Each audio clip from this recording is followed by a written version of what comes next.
2024 সালে ছাত্র জনতার গণ অভ্যুত্থানে পতন ঘটে ফ্যাসিস্ট শেখ হাসিনা সরকারের। এরপর থেকে হাসিনা ও তার দল আওয়ামী লীগের ওপর বিরাজ করছে দেশের মানুষের তীব্র ক্ষোভ। এই বছর 15ই আগস্ট শেখ মুজিবের মৃত্যুদিনে নানা ছদ্মবেশে ধানমন্ডি 32 নম্বরে ফুল দিতে যায় এক রিকশা চালক।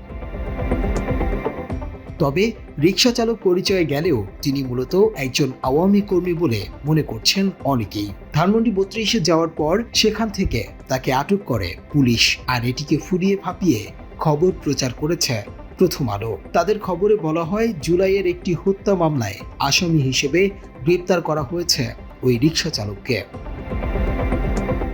তবে ঢাকা মহানগর পুলিশের পক্ষ থেকে জানানো হয় ওই রিকশা চালককে মূলত আগের অন্য একটি মামলায় গ্রেপ্তার দেখানো হয়েছে। আর এভাবেই সত্য সংবাদকে বিকৃত করে মানুষকে বিভ্রান্ত করে প্রথম আলো। নির্বাচন সামনে রেখে প্রথম আলোর করা একটি জরিপ নিয়েও উঠেছে প্রশ্ন। পত্রিকাটি তাদের জরিপে জানতে চায় আগামী নির্বাচনে কোন দল বিজয়ী হয়ে সরকার গঠন করবে। সেখানে 66% ভোট পেয়ে বিএনপি সরকার গঠন করবে বলা হয়। অন্যদিকে জামায়াতের পক্ষে ভোট দেয় 26% মানুষ। এই জরিপের পর জনগণের মতামত জানতে একটি জনমতের আয়োজন করে বাংলা এডিশন। জনমতে অংশগ্রহণকারীরা প্রথম আলোর জরিপকে হাস্যকর বলে উড়িয়ে দেয়। তাদের মতে প্রথম আলো বরাবরই দেশের ইসলামপন্থীদের বিরুদ্ধে অবস্থান নেয়, আর তাই ইচ্ছা করেই জামায়াতের ভোট ব্যাংক কম দেখানো হয়। প্রথম আলোর এই ধরনের জরিপের সাথে বাস্তবতার কোনো মিল নেই বলেও মন্তব্য করেন তারা। এটা মন গড়া জরিপ, আমার যেটা মনে হয়। আমার মনে হচ্ছে এরা যার যার মতাদর্শের মানুষ, তারা সাধারণ মানুষ বলে মনে হচ্ছে না।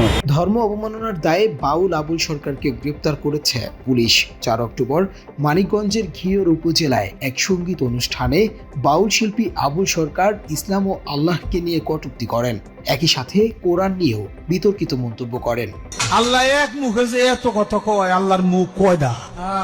খালি কয়টা না, ওটা মুখ না হুক, এটাও আমার জানা দরকার। ইসলাম অবমাননার পরও আবুল সরকারের পক্ষ নিয়ে বিতর্কিত সংবাদ প্রচার করেছে প্রথম আলো। আবুল সরকার বিচারকগণের এ কেমন বিচার শিরোনামে প্রকাশিত ওই সংবাদে তৌহিদি জনতাকে উগ্র মৌলবাদী বলে আখ্যা দেওয়া হয়েছে।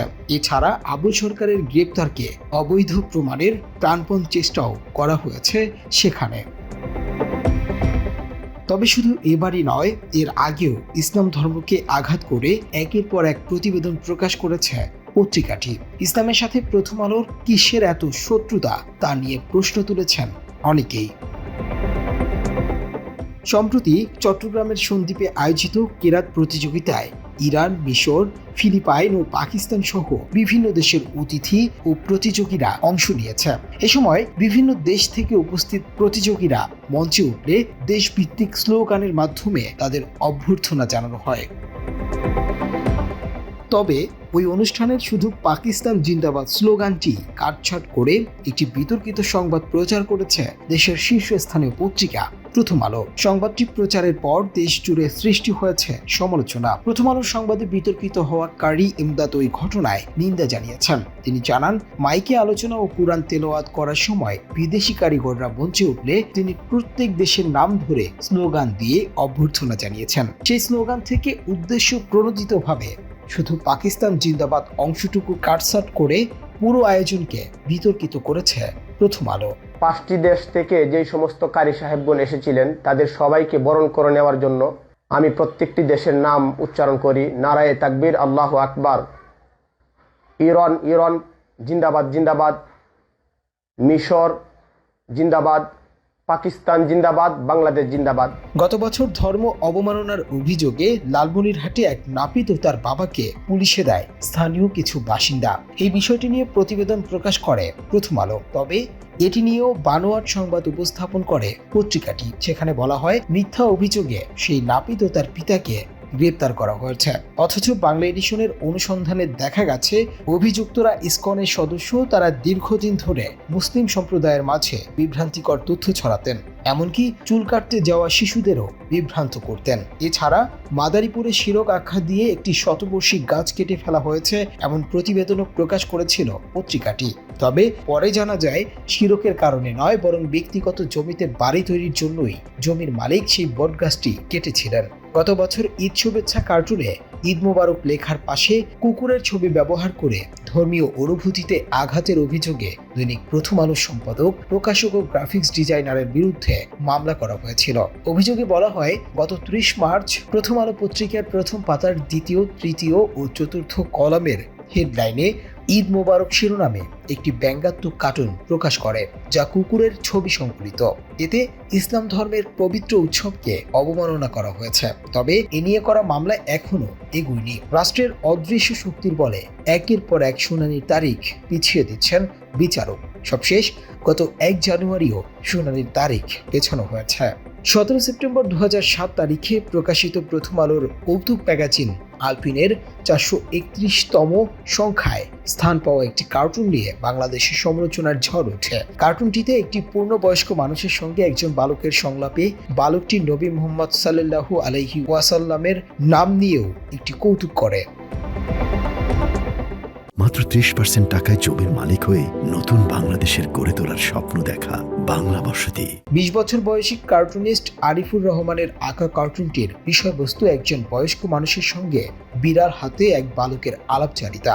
কার্টুনটির লিখিত সংলাপই মূলত বিতর্কের কারণ হয়ে দাঁড়ায়। এর শেষ অংশে লোকটি জানতে চায় বালকটির হাতে কি, তখন জবাবে সে বলে মুহাম্মদ বিড়াল। প্রথম আলোর এমন বিতর্কিত লেখাও সে সময় ধর্মপ্রাণ মুসল্লিদের মাঝে তীব্র ক্ষোভ সৃষ্টি করেছিল।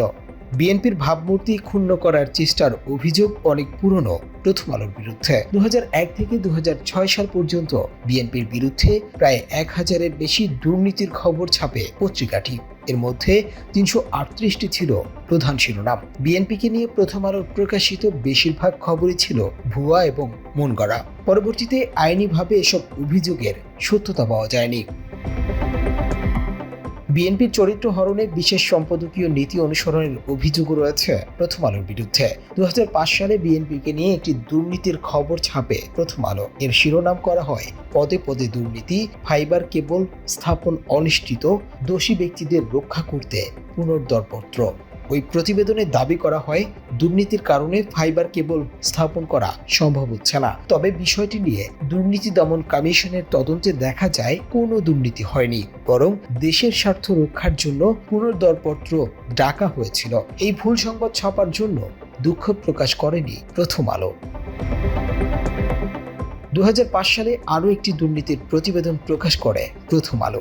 শিরোনাম করা হয় দুর্নীতি, বিশ্বব্যাংক টাকা ফেরত চায়। এই প্রতিবেদনে দাবি করা হয় পৌরসভার সেবা, স্বাস্থ্য ও জনসংখ্যা এবং জাতীয় পুষ্টি কর্মসূচির 3টি প্রকল্পে 6 কোটি 80 লাখ টাকার অনিয়ম হয়েছে। পরবর্তীতে তদন্ত করে অভিযোগের সত্যতা মেলেনি। এছাড়া গ্রেনেড হামলার জন্য বিএনপিকে দোষ দিয়ে যে জজ মিয়ার নাটক সাজিয়েছিল প্রথম আলো, তা ইতিমধ্যেই প্রমাণ করেছে জনপ্রিয় অনুসন্ধানী সাংবাদিক ইলিয়াস হোসাইন। এর বাইরে জঙ্গি নাটক করেও বিএনপিকে নিয়ে মন গড়া সংবাদ ছাপানোর অভিযোগ রয়েছে প্রথম আলোর বিরুদ্ধে। বস্তুনিষ্ঠতার আড়ালে প্রথম আলো এবং ডেইলি স্টারের এসব অপসাংবাদিকতা দ্রুত লাগাম টানার দাবি সাধারণ মানুষের। গত বছরের মে মাসে আওয়ামী লীগ নিষিদ্ধের দাবিতে শাহবাগে আন্দোলনে নামে ছাত্র জনতা। জুলাই গণঅভ্যুত্থানের নির্বিচারে গুলি চালিয়ে মানুষ হত্যার প্রতিবাদে দলটিকে নিষিদ্ধের দাবি জানায় তারা। আন্দোলনে অংশগ্রহণকারীরা আওয়ামী লীগের বিচারের পাশাপাশি প্রথম আলো এবং ডেইলি স্টারের বিচারের দাবিও জানায়। তাদের মতে হাসিনার 16 বছরের শাসনামলে তাকে গুম খুনের সব ধরনের সহায়তা করে এই দুটি পত্রিকা, আর তাই পত্রিকা দুইটির বিচার দাবি করেন তারা। এছাড়া কিছুদিন আগে দৈনিক প্রথম আলো পত্রিকায় আগামী জাতীয় সংসদ নির্বাচনে বিএনপি ও এনসিপির সম্ভাব্য জোট নিয়ে একটি প্রতিবেদন প্রকাশ হয়। বিএনপির কাছে 20 আসন চায় এনসিপি, চায় মন্ত্রিসভায়ও হিস্সা। শিরোনামের প্রতিবেদনটি নিয়ে তীব্র প্রতিক্রিয়া জানিয়েছে জাতীয় নাগরিক পার্টি এনসিপি। দলটি বলেছে প্রতিবেদনটি সম্পূর্ণ ভিত্তিহীন, উদ্দেশ্য প্রণোদিত এবং সাংবাদিকতার নীতির পরিপন্থী। এই সংবাদ প্রকাশের মাধ্যমে জনগণকে বিভ্রান্ত করা হয়েছে। এনসিপি আরও জানায় দলটি কোনো রাজনৈতিক দলের সঙ্গে জোট, আসন সমঝোতা বা ক্ষমতা ভাগাভাগি নিয়ে আলোচনা করেনি। এমন কোনো প্রস্তাব দলের নীতি নির্ধারণী পর্ষদেও কখনো উপস্থাপিত হয়নি। ভারত নিজেরাই জঙ্গি নাটক সাজিয়ে বাংলাদেশকে অস্থিতিশীল করে তুলছে বলে দাবি করে দেশের অনেকেই, আর এই বিষয়টিকে ফুলিয়ে ফাঁপিয়ে প্রচার করেছে প্রথম আলো। তাদের বিভিন্ন প্রতিবেদনে বাংলাদেশকে অস্থিতিশীল করার পায়তারার কথাও বলা হয়েছে। এই বিষয়ে কথা বলেছেন ডক্টর এনায়েতুল্লাহ আব্বাসী। তিনি বলেছেন, বাংলাদেশকে একটি জঙ্গি রাষ্ট্র হিসেবে প্রমাণ করতে উঠে পড়ে লেগেছে দিল্লি। আর প্রথম আলো তাদের সেই চেষ্টাকে বাস্তব রূপ দেওয়ার চেষ্টা করছে তাদের বিভিন্ন প্রতিবেদনের মাধ্যমে। পত্রিকাটি তাদের বিভিন্ন কলামে নিয়মিত বাংলাদেশের আলেম সমাজের বিপক্ষে গিয়ে কথা বলছেন বলেও অভিযোগ করেন তিনি। পশ্চিমাদের পাঁচাটা গোলাম প্রথম আলো কর্তৃপক্ষ এই জঙ্গি নাটকের পক্ষে তাদের বুদ্ধিভিত্তিক সহযোগিতা করেছে। সেজন্য আমি বলবো, মুজিবের 32 নাম্বার যদি ভাঙ্গা যায়, প্রথম আলোর অফিসকে মাটির সাথে গুড়ায় দিতে হবে। এটাই বাংলাদেশের আলেমদেরকে জঙ্গি তকমা দেবার ন্যারেটিভ তৈরি করে। Desk report, Bangla addition.